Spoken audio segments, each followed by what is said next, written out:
Le premier défi, c'est le nombre d'électeurs. Dans la circonscription, nous avons plus de 30 000 électeurs. Il s'agit de la deuxième liste électorale sur le continent américain, après Montréal.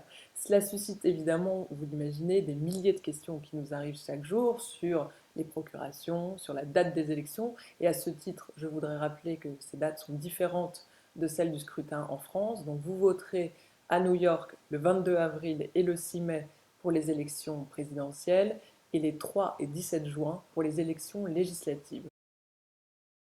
Pour les présidentielles, nos concitoyens peuvent voter à l'urne, directement dans les bureaux de vote.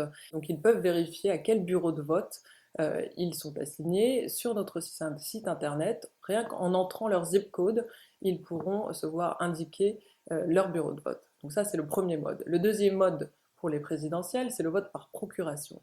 Les Français peuvent demander des procurations jusqu'au jour du scrutin. Il n'y a pas de date limite pour demander ces procurations. Mais en revanche, il n'y a pas de garantie que ces procurations parviennent sur le lieu de vote en temps et en heure si nos concitoyens s'y prennent trop tard. Donc je les invite à anticiper.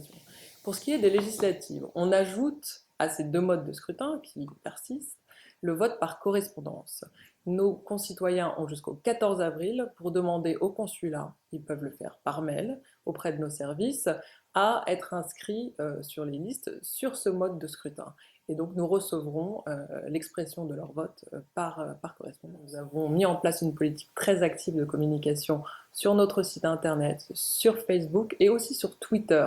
Et j'invite les électeurs à s'inscrire à notre compte Twitter parce que le jour du scrutin, nous serons en mesure de faire savoir si le bureau de vote est engorgé et donc nous permettrons aux électeurs d'éviter les heures de pointe. Ce sera, je pense, très utile pour tous. Nous faisons appel à des candidats et à ce jour, je dois dire qu'on peut se féliciter de voir que la mobilisation est importante puisque nous avons plus de 350 volontaires qui se sont manifestés auprès de nous pour constituer les 9 sites et les 16 bureaux de vote que nous devons constituer pour les élections présidentielles. Alors je tiens à les remercier.